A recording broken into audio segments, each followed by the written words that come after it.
ஒரே ஒரு ஊர். அந்த ஊருக்கு பேர் கொடையாளிப்பட்டி. அந்த பேருக்கு தகுந்த மாதிரி தான் அந்த ஊர் மக்களும். யார் வந்து என்ன கேட்டாலும் இல்லைன்னு சொல்லாமல் கொடுப்பாங்க. கொடையாளிகள் நிறைந்த ஊர். இனாமா மட்டும் இல்லை, கடனாகவும் பணம் கொடுப்பாங்க. யாருக்காவது அவசரமாக பணம் தேவைப்பட்டதுன்னு வச்சுக்கோங்க, அந்த ஊருக்கு போய் வாங்கிக்கலாம். பத்திரம் தேவையில்லை, சாட்சி தேவையில்லை, ஜாமீன் தேவையில்லை, எந்த உத்தரவாதமும் கேட்காம பணம் கொடுத்துருவாங்க. நம்மளால் ஒருத்தனுக்கு பணம் தேவைப்பட்டது, சொந்த பந்தமெல்லாம் கேட்டு பார்த்தா யாரும் கொடுக்குற வழியாக தெரியல. எல்லாரும் அவங்கவுங்க சௌரியத்தை பார்க்குறவங்க, அடுத்தவங்க சௌரியத்தை பற்றி கவலைப்படாதவங்க.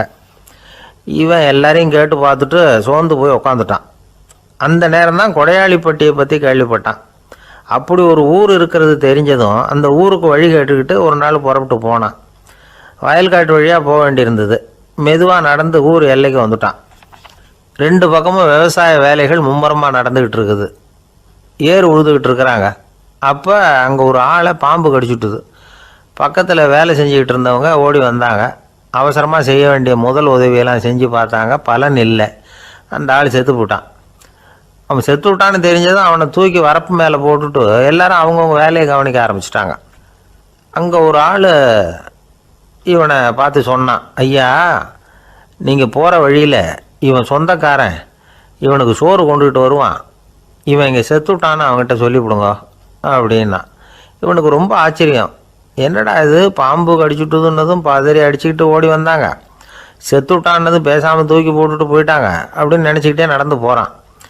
எதிரில் சோறு கொண்டுக்கிட்டு ஒரு ஆள் வந்தான். இவன் விவரத்தை சொன்னான். அங்கே அவங்க சொந்தக்காரன் பாம்பு கடிச்சு செத்து போட்டான் அப்படின்னா. அவன் கொஞ்ச நேரம் அமைதியாக நின்னான். அதுக்கப்புறமா அங்கேயே வரப்பில் உட்காந்து கொண்டுகிட்டு வந்த சோத்தை தானே சாப்பிட்டு முடித்தான். பேசாமல் எழுந்திரிச்சு திரும்பி போயிட்டான். கொஞ்சம் கூட பதறல, அழலை. இப்படியும் ஒரு ஊரா அப்படின்னு நினச்சி ஆச்சரியப்பட்டுக்கிட்டே இவன் ஊருக்குள்ளே போனான். ஒரு பெரிய மனுஷனை பார்த்து பணம் கேட்டான். அவரும் இவனோட பேரையும் ஊரையும் மட்டும் விசாரிச்சுக்கிட்டு தேவையான பணத்தை கொடுத்துட்டார். பணத்தை வாங்கிட்ட பிறகு தன்னுடைய மனசை அரிச்சிக்கிட்டு இருந்த அந்த விஷயத்தை பற்றி கேட்டான். ஐயா, வழியில் ஒருத்தன் செத்துட்டான், அவனை அப்படியே தூக்கி வரப்பில் போட்டுட்டு எல்லாரும் வயல்வெளி வேலைகளை பார்த்துக்கிட்டு இருக்கிறாங்களே அப்படின்னா. இதுக்கு அந்த பெரியவர் சொன்னார், ஆமாம், அப்படி தான் செய்வோம். வேலை முடிஞ்சு வீட்டுக்கு திரும்புகிறப்போ அவனை தூக்கிட்டு வந்து அடக்கம் பண்ணிடுவோம் அப்படின்னார். ரொம்ப ஆச்சரியமாக இருக்கே அப்படின்னா. ஏன் உங்கள் ஊரில் யாராவது செத்துட்டா என்ன பண்ணுவீங்க அப்படின்னு கேட்டார். என்ன இப்படி கேட்குறீங்க, எங்கள் ஊரில் எல்லாம் பணத்தை தூக்க விட மாட்டாங்க, ஒப்பாரி வைப்பாங்க, கட்டி புரண்டு அழுது புலம்பி தீர்த்துருவாங்க அப்படின்னா. இவன் பெரியவர் பார்த்தார். அவங்ககிட்ட கொடுத்த பணத்தை லபக்குன்னு பறிச்சுக்கிட்டார். திருப்பி வாங்கிட்டார். இவன் பதறி போய் நிற்கிறான். அவர் சொன்னார், பணத்தையே விட மாட்டேன்னு கட்டுப்பிடிச்சி அழுதா நான் கொடுத்த பணத்தை மட்டும் எப்படி திருப்பி கொடுக்க போகிறேன், போயிட்டு வா அப்படின்னு விரட்டி விட்டாரான். இந்த கதையை நண்பர் ஒருத்தர் சொன்னார். கதை வேடிக்கையாக தெரிஞ்சால் கூட இதில் கருத்து உண்டு. பணம் பிணம் இது ரெண்டையுமே விடுறதுக்கு அவ்வளவு சுலபமாக மனம் வர்றதில்லை. இந்த 2 விஷயங்கள்லேயும் அறிவார்ந்த செயல்பாடு தேவை. ஒரு பேருந்து மரத்தில் மோதி விட்டது. எல்லாரும் அடிபட்டு முனைகிட்டு கிடக்கிறாங்க. டிரைவர், கண்டக்டர் இவங்களுக்கும் அடி. அவங்களும் ஒரு பக்கம் கிடக்கிறாங்க. ஒரு மூலையில் கிடக்கிற ஒருத்தன் மெதுவாக முக்கி முனகி கண்டக்டர்னு சத்தம் போடுறான். கண்டக்டர் மெதுவாக நகர்ந்து அவங்ககிட்ட போய் என்னன்னு விசாரிக்கிறார். அவன் ரொம்ப சிரமப்பட்டு வாயை திறந்து ஒரு 15 காசு சில்லற பாக்கி அப்படின்னானான். ஒருத்தர் மனசில் நிம்மதி இல்லாமல் உட்காந்துருந்தார். என்ன சார் விஷயம் அப்படின்னு விசாரித்தேன். அகலக்கால் வச்சுட்டேன், அதுதான் அவதிப்படுறேன்னார். விவரமாக சொல்லுங்கன்னு. வீடு கட்டணும்னு ஆரம்பித்தேன், வேலை பாதியிலேயே நிற்கிது, கையில் பணம் இல்லை அப்படின்னார். இது மாதிரி ஆசாமிகள் பல பேரை நீங்கள் பார்த்துருக்கலாம். இவங்கெல்லாம் சுலபமாக மன அழுத்தத்துக்கு ஆளாயிடுறாங்க. மன உளைச்சல், அதாவது ஸ்ட்ரெஸ் அப்படின்னு சொல்கிறோமே, அதுக்கு அடிப்படையான சில காரணங்கள் உண்டு. அதாவது மிகையாக திட்டமிடுதல் அப்படிங்கிறதும் ஒரு முக்கியமான காரணம். நடைமுறை சாத்தியம் என்னங்கிறத மனசில் வச்சுக்கிட்டு எந்த திட்டத்தையும் தீட்டணும், அப்போ தான் அது சரியாக வரும். 2வது காரணம் என்ன தெரியுமா? ஒரே நேரத்தில் பல்வேறு செயல்களில் ஈடுபடுறது. தொலைபேசியில் பேசிக்கிட்டே கையில் இருக்கிற கடிதத்தை படிச்சுக்கிட்டே எதிரில் உட்காந்துக்கிட்டு இருக்கிறவருக்கும் அப்பப்போ பதில் சொல்லிக்கிட்டு மனசில் பல்வேறு சிந்தனைகளை அப்படியே ஓட விட்டுக்கிட்டு இருக்கிறது, இதுவும் மன அழுத்தத்தை உண்டாக்குது. 3வது காரணம், எதிலேயும் வெற்றி மட்டும் எதிர்பார்க்குற ஒருதலைப்பட்சமான ஆர்வம். நாம் தொட்டதெல்லாம் வெற்றியாகவே முடியணும் அப்படின்னு எதிர்பார்க்குறவங்க ஏதாவது ஒன்றில் தோல்வியை கண்டால் தோண்டு போயிடுறாங்க. எப்படியும் முடியலாம்ங்கிற எண்ணம் ஏற்கனவே நமக்குள்ளே இருந்துட்டுதுன்னா அந்த அவஸ்தை வராது. அதனால் அதுவும் நம்ம வளர்த்து கொள்ள வேண்டிய ஒரு குணம். மன உளைச்சல் ஏற்படுறதுக்கு இன்னொரு காரணம் எதையும் வேகமாக செஞ்சுடணும் அப்படிங்கிற துடிப்பு. அந்த துடிப்பே மனசை அழுத்த ஆரம்பிச்சிடும். எந்த ஒரு காரியத்திலையும் தாமதமோ இடையூறோ ஏற்பட்டால் அதை பொறுத்துக்கிற மனப்போக்கம் வேணும். அது இல்லாதவங்க அழுத்தத்துக்கு ஆளாயிடுறாங்க. சில பேர் வேலைன்னு எந்த நேரம் பார்த்தாலும் வேலையே கதின்னு கிடப்பாங்க. பொழுதுபோக்குக்கோ உடற்பயிற்சிக்கோ குடும்பத்தில் உள்ளவங்க அல்லது நண்பர்கள் கூட கலந்துரையாடவோ கொஞ்சம் கூட நேரம் ஒதுக்க மாட்டாங்க. இந்த சுபாவம் மன அழுத்தத்தை உண்டு பண்ணும். இதையெல்லாம் புரிஞ்சுக்கிட்டு அதிலிருந்து விடுபடுறது எப்படின்னு யோசிக்கணும். வல்லுநர்கள் இது தொடர்பாக சில யோசனைகளை சொல்லி வச்சுருக்கிறாங்க. அது என்னென்னா, வாழ்க்கைங்கிறது பிரச்சனைகளால் பின்னப்பட்ட ஒன்று. அது எப்போவுமே முடிவடையாத ஒரு தொடர்கதை அப்படிங்கிறத முதல்ல நாம் புரிஞ்சுக்கணும். ஒரே நேரத்தில் ஒரு காரியத்தில் மட்டுமே நாம் கவனம் செலுத்தணும். அடுத்தவங்க காரியத்தில் தலையிடக்கூடாது. எதையும் பேச ஆரம்பிக்கிறதுக்கு முன்னாடி நம்மை நாமே கேட்டுக்க வேண்டிய கேள்வி 2. 1, நான் சொல்ல போகிறது ரொம்ப முக்கியமானதா? 2வது, நான் சொல்கிறத அவங்க கேட்குறதுக்கு ஆசைப்படுறாங்களா? நான் பேசுகிறதுக்கு அது சரியான நேரம் தானா? இதை யோசித்து பார்த்ததுக்கப்புறம் எதையும் பேச ஆரம்பிக்கணும். முடிஞ்ச அளவுக்கு வளைந்து போகிற சுபாவத்தை வளர்த்துக்கணும். நம்ம நேரம் விலை மதிப்பு இல்லாதது. அதை வீணாக்கக்கூடாது. சிரிக்க தெரியலனாலும் பரவாயில்ல, முகத்தில் கொஞ்சம் புன்முறுவலாவது காட்டணும். இதெல்லாம் ரொம்ப முக்கியம். அடுத்தவங்க ஏதாவது செஞ்சால் உடனே நன்றி சொல்ல மறக்கக்கூடாது. தினமும் கொஞ்சம் நேரத்தை தனிமையில் செலவு பண்ணணும். மன உளைச்சலிருந்து விடுபடுறதுக்கு 3 முக்கிய வழிகள் சொல்கிறாங்க. அதை சுருக்கமாக ரெட் அப்படின்னு சொல்கிறாங்க. RED ஆங்கில எழுத்தில். அந்த முதல் எழுத்து R, அது என்னென்னா ரிலாக்ஸேஷன், அதாவது இடை ஓய்வு. 2வது E எக்ஸர்சைஸ், உடற்பயிற்சி. 3வது டயட், திட்டமிட்ட உணவு முறை. அதனால் தியானம், மூச்சு பயிற்சி இதெல்லாம் இந்த இடை ஓய்வுக்கு வழிகள். எந்த வேலையையும் தொடர்ந்து செய்யக்கூடாது. எல்லார்கிட்டையும் கலகலப்பாக பழகணும். மாதத்துக்கு ஒரு நாளாவது குடும்பத்தோடு வெளியில் போயிட்டு வரணும். சுலபமான உடற்பயிற்சிகளை செய்யலாம். உடற்பயிற்சிங்கிறது நமக்காக நாம் செய்கிற ஒரு நீண்டகால முதலீடு அப்படின்னு சொல்லுவாங்க. அதாவது லாங் டேர்ம் இன்வெஸ்ட்மெண்ட்டாக. அளவோடு சாப்பிட்ணும், மெதுவாக சாப்பிட்ணும். இதெல்லாம் கொஞ்சம் மனசில் வச்சுக்கிட்டு நடந்துக்கிட்டால் மகிழ்ச்சியாக வாழலாம். சில பேர் சாப்பாட்டு விஷயத்தில் ரொம்ப அக்கறை எடுத்துக்கிறது உண்டு. ஒரு குண்டு ஆசாமி சாப்பிட உக்காந்தார். முதல்ல ஒரு மாத்திரை சாப்பிட்டார். எதுக்குன்னு கேட்டோம். பசி எடுக்கிறதுக்குன்னார். சாப்பிட்டு முடித்தார். பிறகு மறுபடியும் ஒரு மாத்திரை சாப்பிட்டார். இது எதுக்குன்னு கேட்டோம். சாப்பிட்டது ஜீரணமாகறதுக்கு அப்படின்னார். ஒரு ஊரில் ஒரு மன்னர் இருந்தார். ஒரு நாள் அவருடைய அரசவைக்கு ஒரு ஓவியன் வந்தான். அவன் சீனா தேசத்திலிருந்து வந்தவன், தாவோ சிந்தனையாளன். அவன் அங்கே மன்னர் முன்னாடி நிற்கிறான். யாரும் செய்ய முடியாத ஒரு காரியத்தை என்னால் செய்ய முடியும்னா. இவன் இப்படி சொன்னதை கேட்டதும் ஏற்கனவே அங்கே இருந்த அரசவை ஓவியன் ஒருத்தனுக்கு கோபம் வந்துட்டுது. இதோ பாரு, இப்படிலாம் பேசக்கூடாது. நான் வேணும்னா உன்னுடைய சவாலை ஏற்றுக்கிறேன் அப்படின்னா. நாம் 2 பேரும் ஓவியம் தீட்டுவோம். அதை பார்த்துட்டு நம்ம 2 பேரில் யார் சிறந்த ஓவியன் அப்படிங்கிறத மன்னரே தீர்மானம் செய்யட்டும். என்ன சொல்கிற அப்படின்னு கேட்டான் அவன். அவனும் சரின்னு ஒத்துக்கிட்டான். போட்டி ஆரம்பமாச்சு. அரசர் அவங்களுக்கு 2 சுவர்களை ஒதுக்கி கொடுத்தார். 6 மாத காலம் அவகாசம் கொடுத்தார். 2 ஓவியர்களும் அவங்கவுங்க வேலையை ஆரம்பித்தாங்க. இரவு பகலாக வேலை செய்ய ஆரம்பிச்சுட்டாங்க. 6 மாதம் முடிஞ்சது. அரசர் பார்த்தார். முதல்ல தன்னுடைய அரசவை ஓவியர் தீட்டியிருந்த ஓவியத்தை பார்த்தார். ரொம்ப பிரமாதமாக இருந்தது. பாராட்டினார்.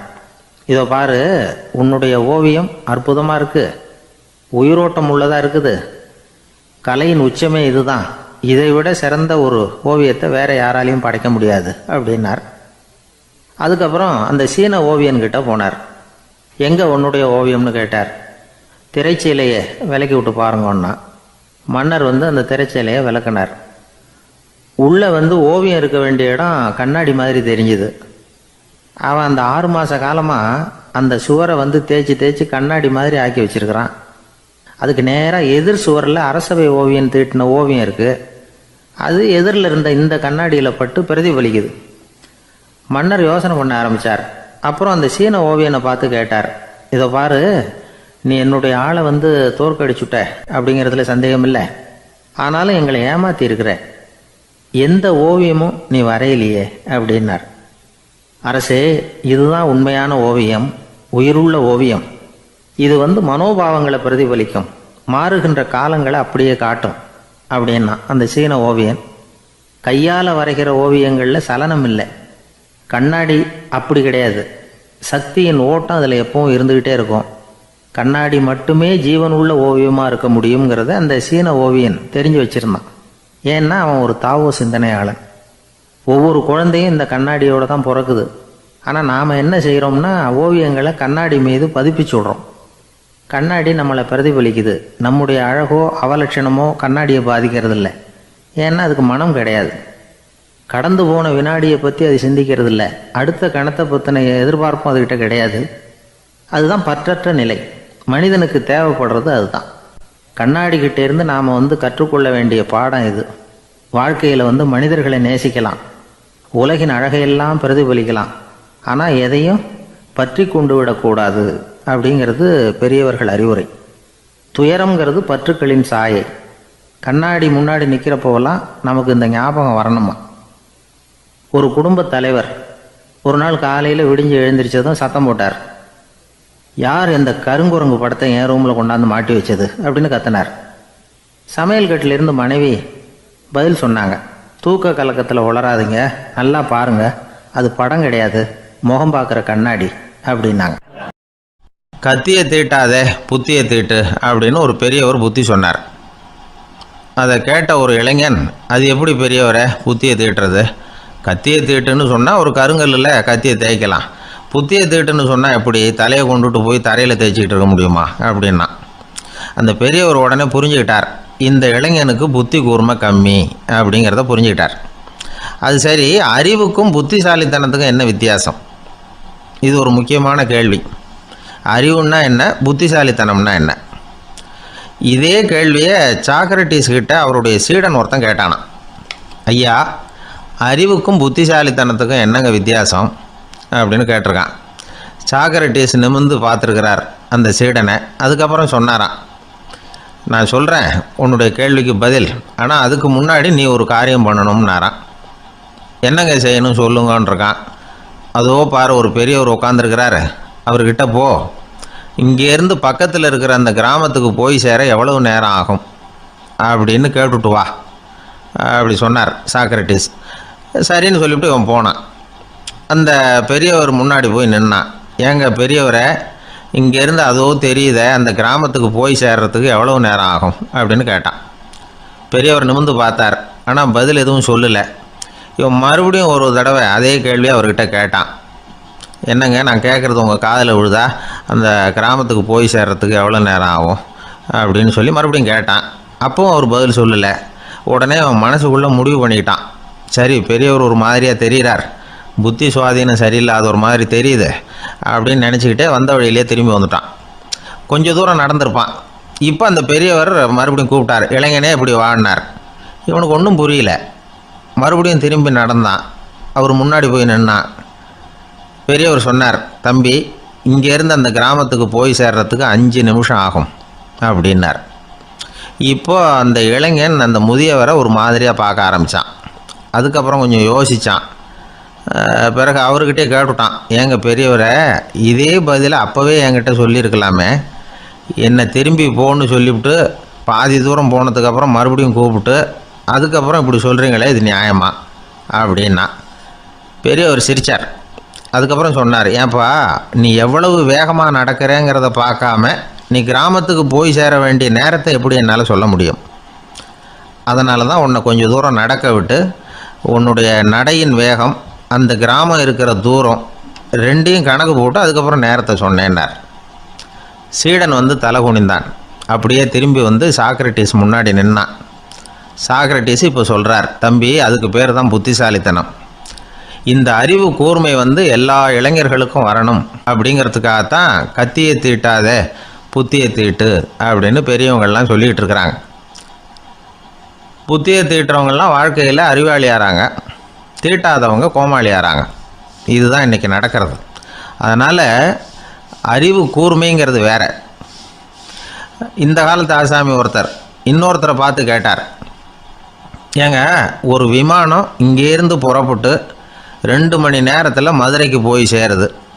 நல்லா கவனிங்க, ஒரு விமானம் இங்கேருந்து புறப்பட்டு 2 மணி நேரத்தில் மதுரைக்கு போய் சேருது அப்படின்னா என்னோடய வயசு என்னன்னு கேட்டார். இவர் கேட்குறதுல ஏதாவது அர்த்தம் இருக்கா? அதாவது இங்கேருந்து புறப்பட்டு 2 மணி நேரம் ஆகுது மதுரைக்கு போகிறதுக்கு, அப்படின்னா என் வயசு என்னன்னு கேட்குறாரு. இதை கேட்ட உடனே அவர் பதில் சொன்னார், அப்படின்னா உங்களோட வயசு 20 அப்படின்னார். எப்படிங்க அவ்வளவு கரெக்டாக சொன்னீங்க அப்படின்னு கேட்டார். வேறு ஒன்றும் இல்லை, எங்கள் பக்கத்து வீட்டில் ஒரு முழு பைத்தியம் இருக்குது, அதோட வயசு 40, அப்படின்னா உன் வயசு 20 தான் இருக்கணும் அப்படின்னார். அரை பைத்தியம்னு முடிவு பண்ணிக்கிட்டார். அதனால் வாழ்க்கையில் அறிவு கூர்மைங்கிறது ரொம்ப அவசியம். அந்த புத்திசாலித்தனம் இருக்கிறவங்க வாழ்க்கையில் வெற்றி பெறுவது நிச்சயம். ஒரு ஆள் அசையாமல் கிடக்கிறார், அவர் இருக்காரா போயிட்டாராங்கிறத எப்படி முடிவு பண்ணுறோம்? அவர் மூக்குக்கு முன்னாடி புறங்கையை வச்சு பார்க்குறோம், மூச்சு வருதா இல்லையா அப்படிங்கிறத கண்டுபிடிக்கிறதுக்காக. மூச்சுங்கிறது அவ்வளவு முக்கியமான ஒரு விஷயம். சுவாசம் இல்லைன்னா எதுவுமே இல்லை. நம்ம பூமி இருக்க அது கூட சுவாசிக்குதுங்கிறத சோவியத் விஞ்ஞானிகள் கண்டுபிடிச்சிருக்கிறாங்க. பூமிக்கு மேலே இருக்கிற மண் அடுக்கில் காற்றில் உள்ள ஆக்சிஜன் ஆக்சிகரணம் அடையுது அப்படின்னு தான் இது வரைக்கும் எல்லாரும் நம்பிக்கிட்டு இருந்தாங்க. ஆனால் இப்போ என்ன கண்டுபிடிச்சிருக்கிறாங்கன்னா, அந்த ஆக்சிஜன் பூமிக்குள்ளே 1 கிலோமீட்டர் ஆழம் வரைக்கும் ஊடுருவி போகுதான். பூமிக்குள்ளே 2 பக்கமும் பல கிலோமீட்டர் வரைக்கும் பரவுதான். பூமிக்குள்ளே இருக்கிற நீர்நிலை அடுக்குகள் தான் நுரையீரல் செய்கிற வேலையை செய்யுதான். நம்ம உடம்புல நுரையீரல் இல்லைன்னா ஒன்றும் நடக்காது. ஒரு மரத்தை தலைகீழாக தொங்க போட்டால் எப்படி இருக்கும் அப்படி யோசிச்சு பாருங்கள். அப்படி தான் இதுவும் நுரையீரலும் அப்படி தான் இருக்கும். வலது பக்கம் ஒன்று, இடது பக்கம் ஒன்று. வலது பக்கம் நுரையீரல் கொஞ்சம் பெருசாக இருக்கும், நுட்பமான நரம்பு குழாய்கள் அதில் இருக்கும். கோடிக்கணக்கான நுண்ணிய குழாய்களை வச்சுக்கிட்டு தான் அது வேலை செய்யுது. 25 கோடி குழாய்கள் இருக்கும். அதை அப்படியே முழுசாக பிரித்து பரப்புனா ஒரு டென்னிஸ் கோர்ட்டில் பாதி பரப்பளவு இருக்குமா. நுரையீரல் நிறம் கருஞ்சிவப்பு தான்.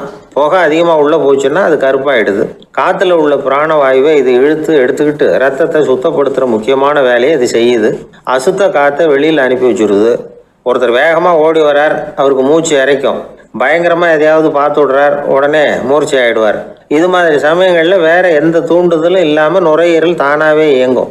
இப்படி ஒரு அவசியம் ஏற்படுறப்போ இயக்கத்தை தூண்டி விடுற முக்கியமான இணைப்பு மூளைக்கு கீழே முதுகு எலும்புக்கு மேற்பகுதியில் இருக்குது. அது உடனே சுவாசத்துக்கு அவசர உதவியை கொடுக்குது. இப்போ ஒருத்தர் பேசாமல் உட்காந்துருக்கார். இந்த சமயத்தில் அவருக்கு 1 பங்கு காற்று தேவைப்படுதுன்னு வச்சுக்கோங்க. அவர் எழுந்திரிச்சு நடக்கும் பொழுது 1.5 மடங்கு தேவைப்படும். ஓடினார்னா 3 மடங்கு தேவைப்படும். படுத்துருக்கிறப்ப அரை மடங்கு தான் தேவைப்படும். இதுக்கு நிமிஷத்துக்கு 16 தடவை மூச்சு விட்டாகணும். இப்படி சாதாரணமாக உள்ளே இழுக்கிற காற்று கொஞ்சம்தான் இருந்தாலும் இது மாதிரி 8 மடங்கு காற்றை உள்ளே இழுத்து வச்சுக்கிற சாமர்த்தியம் நுரையீரலுக்கு இருக்குதான். தண்ணி, நுண்கிருமிகள், ரசாயன பொருள் இப்படி எது உள்ளே போனாலும் நுரையீரல் சமாளிச்சுக்கும். 30 வருஷமாக விடாத புகை பிடிக்கிறவர் தொடர்ந்து உள்ளே அனுப்பி வைக்கிற புகையை கூட சமாளிக்குதுன்னா பார்த்துங்களேன். உள்ளே போகிற புகை நுட்பமான சுவாச முடிச்சுகளை அழிச்சு விடுது. கறி புகை அது மேலே படிஞ்சு உபயோகம் இல்லாமல் பண்ணிவிடுது. ஆனாலும் தேவைக்கு அதிகமாக 8 மடங்கு கூடுதலாக சுவாச முடிச்சுகள் நம்ம உடம்புக்குள்ளே இருக்கிறதுனால சமாளிக்க முடியுது. சமாளிக்க முடியலன்னா சில சமயம் மூச்சு திணறும். அதை ஒரு எச்சரிக்கையாக எடுத்துக்கிட்டு புகை பிடிக்கிற பழக்கத்தை விட்டுடணும். அதுதான் நல்லது. ஆனால் அப்படி யார் விடுறது? இணை பிரியாத 2 நண்பர்கள் இருந்தாங்களாம். 2 பேரும் விடாமல் சிகரெட்டு குடிக்கிறவங்க. அதில் ஒருத்தன் செத்து போட்டான். இன்னொருத்தன் அதுக்கப்புறம் 2 சிகரெட்டாக குடிக்க ஆரம்பித்தானா. ஏன் இப்படி பண்ணுறேன்னு கேட்டிருக்காங்க. நான் 1 சிகரெட்டு தான் குடிக்கிறேன், செத்து போன என்னுடைய ஃப்ரெண்டு இருக்கானே செத்து போனவன், அவனுக்காக இன்னொரு சிகரெட்டு குடிக்கிறேன் அப்படின்னு நானா. இது ரொம்ப ஆபத்து, விட்டுடு அப்படின்னு சொல்லியிருக்காங்க. சரின்னு ஒத்துக்கிட்டான். ஆனால் அதுக்கப்புறமும் 1 சிகரெட் வீதமாக குடிச்சிக்கிட்டே இருந்தான். சிகரெட்டு பழக்கத்தை நீ இன்னும் விடலையான்னு கேட்டாங்களாம். அந்த பழக்கத்தை நான் எப்போவோ விட்டுட்டேன், இப்போ நான் குடிக்கிறது என் ஃப்ரெண்டுக்காக அப்படின்னு நானா. இவங்கெல்லாம் எப்படி திருந்துறது? சில பேர் ஆளை பார்த்தா 60 வயசு மாதிரி தோணும். உண்மையான வயசு என்னன்னு பார்த்தா 40 அல்லது 45 சில பேரை பார்க்கறதுக்கு 45 மாதிரி தெரியும், உண்மையிலேயே 65 தாண்டி இருப்பாங்க. ஒரு மனிதனுக்கு 2 வகையான வயது உண்டுங்கிறார் ஓஷோ. அதாவது உடம்புக்குன்னு ஒரு வயசு, மனசுக்குன்னு ஒரு வயசு. முதல் உலக மகாயுத்தம் நடந்தது இல்லையா, அது முடிஞ்சதுக்கு அப்புறம் முதல் தடவையாக மனிதனின் மூளை வளர்ச்சியை பற்றி மனநல வைத்தியர்கள் ஒரு கணக்கெடுப்பு சோதனை நடத்தினாங்களாம். அது வரைக்கும் மனிதனுக்கு 2 வகையான வயது உண்டுன்னு யாரும் சிந்திச்சதே இல்லையா. அந்த உலக மகா யுத்தம் முடிஞ்சதுக்கு அப்புறம் மனிதனுடைய சராசரி மனதின் வயதை கணக்கிட்டு பார்க்கும் பொழுது அவங்களுக்கெல்லாம் ரொம்ப அதிர்ச்சியாக இருந்துதான். ஏன்னா அது ரொம்ப பின்தங்கிய நிலையில் இருந்திருக்கு, வளர்ச்சி அடையாத நிலையில் இருந்திருக்கு. அவங்க கண்டுபிடிச்ச பிரகாரம் அப்போ மனசோட சராசரி வயசு என்ன தெரியுமா? 14. அப்படின்னா பார்த்துங்க, உடல் ரீதியாக ஒருத்தரோட வயசு 70 கூட இருக்கலாம், ஆனால் மனசோட வயசு 14 தான். இதுக்கு நேர்மாறாக அமைஞ்சு போச்சுன்னு வச்சேங்க. அதாவது ஒருத்தருக்கு உண்மையிலேயே 14 வயசு, அதாவது உடலோட வயசு 14, அவரோட மனசின் வயசு 70ன்னு வச்சுக்கோங்க. இப்படி அமைஞ்சுட்டுதுன்னா அவர் சீக்கிரம் ஞானத்தன்மை அடைஞ்சிருவார் அப்படின்னு அர்த்தம். இப்போ நமக்கெல்லாம் உடம்போட வயசு மனசோட வயசு ரெண்டும் ஒன்றா இருந்துட்டா அதுவே போதும், அதுவே பெரிய விஷயம். இப்போ எமர்சன் கிட்ட போய் ஒருத்தர் கேட்டாராம், உங்கள் வயசு என்ன அப்படின்னு. அவர் உடனே பதில் சொல்லியிருக்கார், 360 வருஷம் அப்படின்னாராம். கேட்டவர் குழம்பி போயிட்டார். அவர் என்ன சொல்கிறாரு, 360 வயசா? என்ன நம்ம காதில் தான் சரியாக விழலையா? எமர்சன் எப்பவும் உண்மையே பேசுகிற ஒரு சிறந்த அறிவாளி, அவர் இப்படிலாம் பொய் சொல்ல மாட்டாரே அப்படின்னு ஒரு யோசனை பண்ணிக்கிட்டே அவர் மறுபடியும் அவர் கிட்ட போனாராம். ஐயா, நீங்கள் சொன்னது சரியாக என் காதில் விழலை, அதனால் மறுபடியும் கேட்குறேன், உங்கள் வயசு என்ன அப்படின்னாராம். எமர்சன் மறுபடியும் சொல்லியிருக்கிறார், 360 வருஷம்னு. வந்தவருக்கு உண்மையிலேயே அதிர்ச்சியாக போட்டுது. அதுக்கப்புறம் மெதுவாக ஆரம்பித்தாராம், ஐயா நீங்கள் சொல்கிறத என்னால் ஏற்றுக்க முடியாது. எப்படி பார்த்தாலும் இப்போ உங்களுக்கு வயசு ஒரு 60க்கு மேலே இருக்காதுன்னு நினைக்கிறேன் அப்படின்னாராம். நீங்கள் சொல்கிறது சரிதான், அது என் உடம்போட வயசுன்னாராம் எமர்சன். அப்படின்னா ஏற்கனவே நீங்கள் சொன்னது அப்படின்னு கேட்டிருக்காரு, அது என் மனசோட வயசு அப்படின்னாராம். நம்மளை பொறுத்த வரைக்கும் அறிவு தூசு படிஞ்சிருக்கு, அது மாதிரியே அன்பும் மாசுபட்டிருக்கு. இது ரெண்டையும் சுத்தம் பண்ண வேண்டியிருக்குது. அப்போ தான் நாம் சரியான வயசில் வாழ முடியும். ஒரு ஆசாமி இருக்கிறார், அவருக்கு உடம்போட வயசு அதிகம், மனசோட வயசு ரொம்ப குறைச்சல், குழந்தை மாதிரி. அவர் ஒரு ஆஸ்பத்திரியில் படுத்திருக்கிறார். நர்சம்மா எல்லாருக்கும் மருந்து கொடுத்துட்டு போகிறாங்க. கொஞ்ச நேரம் கழித்து திரும்பி வந்தாங்க. அப்போ இவர் அந்த அம்மாவை கூப்பிட்டு சொல்கிறார், இதை பாருங்கள் சிஸ்டர், நீங்கள் எல்லாருக்கும் சின்ன சின்ன மாத்திரையாக கொடுத்துட்டு எனக்கு மட்டும் நீளமான மாத்திரையாக கொடுத்துட்டீங்க. முழுங்கிறதுக்கு ரொம்ப கஷ்டமாக போச்சு. இனிமேல் எனக்கும் சின்ன மாத்திரையாக கொடுங்க சிஸ்டர் அப்படின்னாராம். அந்த அம்மா உடனே அதிர்ச்சியாகி தலையில் அடிச்சுக்கிட்டாங்களாம். நான் கஷ்டப்பட்டு மாத்திரையை முழுங்கினத்துக்கு நீங்கள் ஏமா தலையில் தட்டிக்கிறீங்க அப்படின்னு கேட்டிருக்காரு இவர். இதுக்கு அவங்க சொல்லியிருக்கிறாங்க, நான் உங்களுக்கு கொடுத்துட்டு போனது மாத்திரை இல்லைங்க, அது தெர்மாமீட்டர் அப்படின்னாங்களாம். ஒருத்தர் இருக்கார், நல்ல உத்தியோகத்தில் தான் இருக்கிறார், ஆனால் எப்போ பார்த்தாலும் முகத்தை வெறுப்பாக வச்சுருப்பார். அப்படியே வருவார் போவார். ஏன் சார் இப்படி இருக்கிறீங்க அப்படின்னு விசாரித்தோம். ஏன்டா இந்த வேலைக்கு வந்தோம்னு இருக்கு சார் அப்படின்னார். உங்கள் வேலை உங்களுக்கு பிடிக்கலையா அப்படின்னு கேட்டோம். இல்லைன்னார். இப்படிப்பட்டவங்க வெற்றிகரமான வாழ்க்கை வாழ முடியாது. இது நிபுணர்கள் கருத்து. வேலையை நேசிக்க தெரிந்தவர்கள் வெற்றி பெறுவார்கள் அப்படிங்கிறாங்க அவங்க. எந்த துறையாக இருந்தாலும் சரி, அந்த துறையில் வெற்றிகரமாக இருக்கிறவங்கள விசாரித்து பாருங்கள்.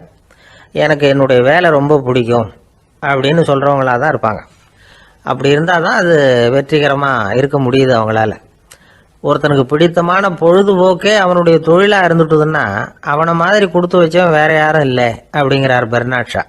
ஒரு தடவை மன்னர் ஹுமாயூன் உயிரை தண்ணீர் முண்டு ஊற்றுகிற தொழிலாளி ஒருத்தர் காப்பாற்றினாராம் அந்த ஹுமாயூன் உயிரை. உடனே மன்னர் கேட்டிருக்கார், உனக்கு என்ன வேணும்னாலும் கேளு தரேன், உயர் பதவி வேணுமா அப்படின்னு கேட்டாராம். மன்னா, மக்களின் தாகம் தீர்க்கக்கூடிய இந்த பணியை விட உயர்ந்தது உண்டா அப்படின்னாராம் அந்த தொழிலாளி. அவரால் அவருடைய வேலையை நேசிக்க முடிஞ்சுது, அதனால் மகிழ்ச்சியாக இருக்க முடிஞ்சுது. நாமெல்லாம் அப்படி இல்லை, வேலை கிடைக்கிற வரைக்கும் கிடைச்சா போதும் அப்படின்னு இருக்கோம். கிடைச்சதுக்கப்புறம் ஏன்டா இந்த வேலைக்கு வந்தோம்னு ரொம்பவும் அழுத்துக்குவோம். சரி, நாம் இருக்கிற இடத்துல நாம் வெற்றிகரமாக இருக்க வழி உண்டா அப்படின்னா உண்டுன்னு சொல்கிறாங்க. அதாவது மன இயல் நிபுணர்கள் இருக்கிறாங்க இல்லையா, அவங்க அதுக்கு முக்கியமாக 6 வழிகள் சொல்கிறாங்க. நீங்கள் ஒரு அலுவலகத்தில் வேலை பார்க்குறவரா அப்படின்னா இதை கேளுங்க. அதாவது உங்கள் மேலதிகாரி எதிர்பார்ப்புக்கு தகுந்த மாதிரி உங்கள் வேலை இருக்குதா? அப்படி இல்லைன்னா முதல்ல உங்கள் வேலையின் தரம் உயரணும். உங்களுக்கு மேலே கீழே வேலை பார்க்குற பணியாளர்கள்கிட்ட நல்ல விதமாக பழகிறீங்களா? அந்த உறவு முறையில் ஏதாவது குறை இருந்தால் அதை கண்டுபிடிச்சி சரி பண்ணுங்க. நம்பிக்கைக்கு உரியவர் அப்படின்னு நீங்கள் பேர் எடுக்கணும். நீங்கள் எடுக்கிற முடிவு நல்ல முடிவாக தான் இருக்கும் அப்படின்னு அடுத்தவங்க சொல்லணும். உங்கள் தோற்றத்துக்கு முக்கியத்துவம் கொடுங்க. இது மனம் உடல் ரெண்டும் சம்மந்தப்பட்டது. அதனால் மனசையும் ஆரோக்கியமாக வச்சுருக்கணும், உடம்பையும் ஆரோக்கியமாக வச்சுருக்கணும். உங்களுடைய நிர்வாகம் செயல்படுற விதத்தை நல்லா புரிஞ்சு வச்சுக்கணும். உங்களுடைய நிர்வாகம் இப்போ ஒரு காரியம் செய்யுதுன்னு வச்சுங்க, ஏன் அப்படி செய்யுது, எதுக்காக அப்படி செய்யுது, அதனுடைய குறிக்கோள் என்ன, அது நீடிக்கிறதுக்கு காரணம் என்ன, இதையெல்லாம் தெரிஞ்சுக்கணும். சிரிப்புக்கு வஞ்சகம் பண்ணக்கூடாது, நல்லா சிரிக்கணும், அப்போ தான் அது திரும்ப கிடைக்கும்.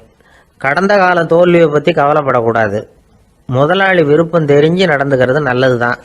அதுக்காக காக்கா பிடிக்கணுங்கிற அவசியம் இல்லை. உங்களுக்கு ஒரு பொறுப்பான வேலை கிடைக்குது, உடனே சத்தம் குழப்பம் அப்படின்னு சூழ்நிலையை இறுக்கமாக ஆக்கிடக்கூடாது. எந்த சூழலையும் இயல்பாக கையாளக்கூடியவர் அப்படிங்கிறத காட்டணும். இதெல்லாம் உங்கள் துறையில் நீங்கள் வெற்றி பெற நிபுணர்கள் சொல்கிற யோசனைகள். இவ்வளவு விவரமும் சொல்லிவிட்டு ஒருத்தரை பார்த்து கேட்டோம், இப்போ சொல்லுங்கள், நீங்கள் செய்கிற வேலை உங்களுக்கு பிடிச்சிருக்குதா அப்படின்னோம். ரொம்ப ரொம்ப பிடிச்சிருக்குது அப்படின்னார். சரி, என்ன செஞ்சிட்டு இருக்கிறீங்க அப்படின்னு கேட்டோம். சும்மா தான் இருக்கிறேன் அப்படின்னார் அவர். ஜெருசலேம் அங்கே உள்ள ஒரு தேவாலயம். அதில் உள்ள பலிபீடத்தின் முன்னாடி ஒரு பெட்டி உண்டு. அது காணிக்கை பெட்டி. ஆலயத்துக்கு வர்றவங்க பிரார்த்தனை பண்ணிவிட்டு திரும்பி போகிற சமயத்தில் அந்த பெட்டியில் காணிக்கை போடுவாங்க. அவங்களால எவ்வளவு முடியுமோ அவ்வளவு போடுறது வழக்கம். அவங்கவுங்க வசதிக்கு தகுந்த மாதிரி போடுவாங்க. வசதி உள்ளவங்களாக இருந்தாலும் சரி, வசதியே இல்லாத வறியவர்களாக இருந்தாலும் சரி, ஆலய காணிக்கை பெட்டியில் காசு போடுறது அவங்களுக்கு ரொம்ப பெருமையான ஒரு செயல். ஒரு சமயம் இயேசு தம்முடைய சீடர்களோடு அந்த ஆலயத்துக்கு வரார். அங்கே உட்காந்து ரொம்ப நேரம் வழிபாடு பண்ணிகிட்டு இருக்கிறார். சீடர்களும் அந்த ஜபத்தில் கலந்துக்கிட்டாங்க. வழிபாடு முடிஞ்சுது. இயேசு உட்காந்துருக்கிறார். காணிக்கை பெட்டியில் காசு போடுறவங்கள கவனிக்கிறார். சீடர்களும் அதையே கவனிச்சுக்கிட்டு இருக்கிறாங்க. ரொம்ப பேர் வரிசையாக வந்தாங்க. அவங்களால முடிஞ்ச அளவுக்கு காசு போட்டுட்டு அவங்க பாட்டுக்கு போய்கிட்டு இருக்கிறாங்க. வசதியானவங்க நிறைய பேர் வந்தாங்க. அதுக்கு மத்தியில் வயசான ஒரு அம்மா, அவங்களும் காசு போட்டுட்டு போகிறாங்க. இப்போ இயேசு தன்னுடைய சீடர்கள் பக்கம் திரும்பினார். ஒரு கேள்வி கேட்டார். இப்போ இந்த காணிக்கை பெட்டியில் நிறைய பேர் காசு போட்டுட்டு போகிறத நீங்கள் கவனிச்சிங்க. இன்றைக்கி இந்த காணிக்கை பெட்டியில் ரொம்பவும் அதிகமாக காசு போட்டது யார் அப்படின்னு கேட்டார். முதல்ல வந்தார் ஒரு பெரிய மனுஷன், அவர் தான் அதிகமாக போட்டார் அப்படின்னார் ஒருத்தர். மூணாவதாக வந்தவர் தான் அதிகமாக போட்டார், நான் கவனித்தேன் அப்படின்னாரு இன்னொருத்தர். இப்படி ஆளுக்கு ஒரு விதமாக சொல்கிறாங்க. கடைசியாக இயேசு சொன்னாராம், இன்றைக்கு அந்த பெட்டியில் அதிகமாக காசு போட்டவங்க அந்த வயசான அம்மா தான் அப்படின்னாராம். சீடர்களுக்கு ஒன்றும் புரியல. அந்த அம்மா ரொம்பவும் ஏழையாச்சே, அவங்க எப்படி அதிகமாக காணிக்கை செலுத்த முடியும் அப்படிங்கிறது அவங்க சந்தேகம். இயேசு விளக்குனார். நிறைய பேர் வந்தாங்க, நிறையவே காசுகள் போட்டாங்க, அது உண்மைதான். ஆனால் அந்த அம்மா என்ன பண்ணாங்க கவனிச்சிங்களா? வந்தாங்க, தன்னுடைய காசு பையை திறந்தாங்க, அப்படியே கொட்டுனாங்க. அதில் இருந்தது 2 காசுகள் தான். அந்த 2 காசும் காணிக்கை பெட்டியில் விழுந்துட்டுது. மற்றவங்கள்லாம் தங்கள்கிட்ட இருந்த செல்வத்தின் ஒரு சிறு பகுதியை எடுத்து பெட்டியில் போட்டாங்க. ஆனால் இந்த அம்மா தன்கிட்ட என்ன இருந்ததோ அதை அப்படியே போட்டுட்டாங்க. தன்னுடைய பிழைப்புக்காக வச்சுருந்த அவ்வளவையும் இழக்கிறதுக்கு தயாராகிட்டாங்க. அவ்வளவு தாராள மனசு அவங்களுக்கு. அதனால் அவங்க செலுத்தின காணிக்கை தான் அளவில் அதிகம் அப்படின்னார். விலை மதிப்பில்லாத முத்து புதையல் ஒருத்தனுக்கு கிடைக்க போகுதுன்னு வச்சுக்கோங்க. அதன் மதிப்பை உணர்ந்தவன் என்ன பண்ணுவான்? அதை அடையிறதுக்காக தன்கிட்ட இருக்கிற எதையும் கொடுக்கறதுக்கு தயாராக இருப்பான் இல்லையா? அது மாதிரி தான் இதுவும் அப்படின்னார். உலக மதிப்பீடுகளை துரும்பா தூசியாக மதித்து அதையெல்லாம் உதறி விடுகிறவன் இறையருள் அப்படிங்கிற இணையில்லாத செல்வத்தை பெறுகிறான் அப்படிங்கிறது இதில் உள்ள கருத்து. இறைவனுக்காக இழப்பதுன்னா துன்பப்படுகிறவர்களுக்காக, ஏழைகளுக்காக, ஏதுமற்றவர்களுக்காக இழப்பது அப்படின்னு அர்த்தம். உங்கள் அயலானுக்கு நீங்கள் என்ன உதவி செய்தாலும் அதை எனக்கே செய்கிறீர்கள் அப்படின்னு இயேசு சொல்லியிருக்கிறார். அடுத்தவங்களுக்கு உதவணுங்கிற குணம் இன்றைக்கி ரொம்ப குறைஞ்சி போச்சு. ஒருத்தன் வாழைப்பழத்தோல் வழுக்கி கீழே விழுந்துட்டான். பக்கத்தில் இருந்த நண்பன் உடனே இவனை தூக்கிக்கிட்டு போய் ஆஸ்பத்திரியில் சேர்த்துட்டான். அதுக்கப்புறம் சொன்னான், நீ அந்த வாழைப்பழத்தோலில் காலை வைக்க போகிறத முன்னாடியே நான் கவனிச்சுட்டேன் அப்படின்னானா. அப்படின்னா அப்போவே நீ எனக்கு உதவி செஞ்சுருக்கலாமே அப்படின்னானா அவன். நான் டாக்டருக்கு உதவலாம்னு நினச்சிட்டேன் அப்படின்னா இவன்.